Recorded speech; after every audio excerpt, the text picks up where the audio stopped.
அட போங்கடா, ஒரு ஸ்வீட் செஞ்சு சாப்பிடலாம் நினைச்சது குத்தமா அப்படின்னு நினைக்கிற அளவுக்கு இந்த ரெசிபி என்ன பாடாப்படுத்திருச்சு. அப்படி என்ன ரெசிபினா, எனக்கு ரொம்பவே பிடிச்ச லாட்டி சாக்கோ பை.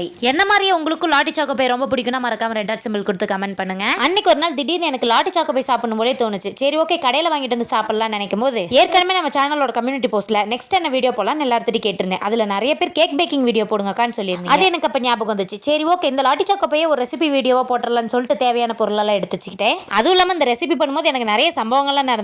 அது போக இந்த வீடியோல சொல்றேன். இந்த ரெசிபியோட கரெக்ட் மெஷர்மெண்ட்ஸ் எல்லாம் கீழ டிஸ்கிரிப்ஷன்ல கொடுத்திருக்கேன், மறக்காம போய் பாத்துக்கோங்க. சரி ஓகே, ஆரம்பிக்கலாமா? ஃபர்ஸ்ட் ஒரு பவுல்ல 50 grams ஆஃப் பட்டர் போட்டு நல்லா பீட் பண்ணிக்கணும். முக்கியமா பட்டர் ரூம் டெம்பரேச்சர்ல இருக்கும். அடுத்து பவுடர் பண்ணி வச்ச sugar, Milkmaid, pinch of salt, 1/2 teaspoon baking soda, கூட 1/2 டீஸ்பூன் வெனிலா எசன்ஸ் இதெல்லாம் போட்டு நல்லா மிக்ஸ் பண்ணிக்கோங்க. அடுத்து அது கூடவே ஒரு கப் மைதா மாவு சேர்த்து கூட கொஞ்சம் கொஞ்சமா பால் ஆட் பண்ணி நான் எந்த கன்சிஸ்டன்சில மிக்ஸ் பண்ணிருக்கனோ அதே மாதிரி கெட்டியா மிக்ஸ் பண்ணிக்கோங்க. பால் பாத்தீங்கன்னா காய்ச்சி ஆறுன பாலா இருக்கணும். அடுத்து மிக்ஸ் பண்ணி வச்ச பேட்டரை ஒரு பைப்பிங் பேக்ல மாத்திட்டு ஒரு பேக்கிங் ட்ரேல அந்த பேட்டரை பிஸ்கெட் மாதிரி ரவுண்ட் ரவுண்டா வச்சுட்டு 175 டிகிரி செல்சியஸ்ல 10 நிமிஷம் ஓடிஜில வச்சு எடுத்தா மேல இருக்க கேக் ரெடி. இப்ப சென்டர்ல இருக்க மார்ஷ்மெல்லோ ரெடி பண்ணோம். இதுக்கு பாத்தீங்கன்னா ஒரு பாத்திரத்துல 1 டேபிள் ஸ்பூன் அகர் பவுடர் இல்லைன்னா ஜெலட்டின் இதை போட்டுட்டு 4 டேபிள் ஸ்பூன் தண்ணி ஊத்தி நல்லா மிக்ஸ் பண்ணி வச்சுக்கோங்க.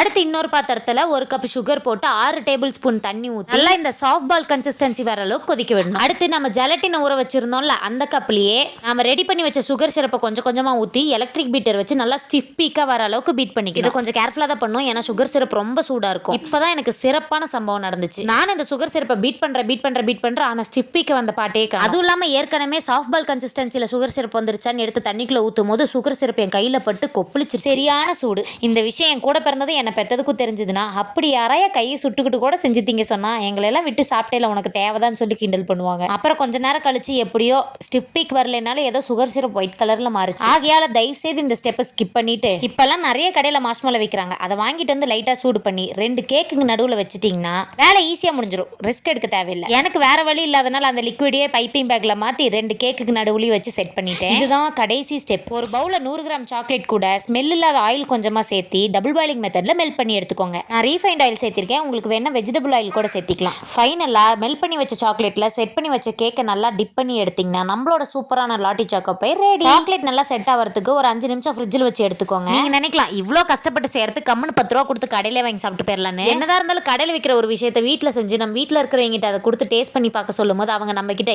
இது கடையில் வாங்கி சாப்பிட்ற மாதிரியே இருக்குதுன்னு சொன்னாங்கன்னா ஏதோ நம்ம மனசுக்குள்ள ஒரு பெரிய விஷயத்தை சாதிச்ச மாதிரி இருக்கும். சரி ஓகே, இந்த வீடியோ உங்களுக்கு ரொம்ப பிடிச்சிருச்சுன்னா மறக்காம இந்த வீடியோக்கு லைக் பண்ணிருங்க, அப்படி நம்ம சேனலை சப்ஸ்கிரைப் பண்ணிருங்க.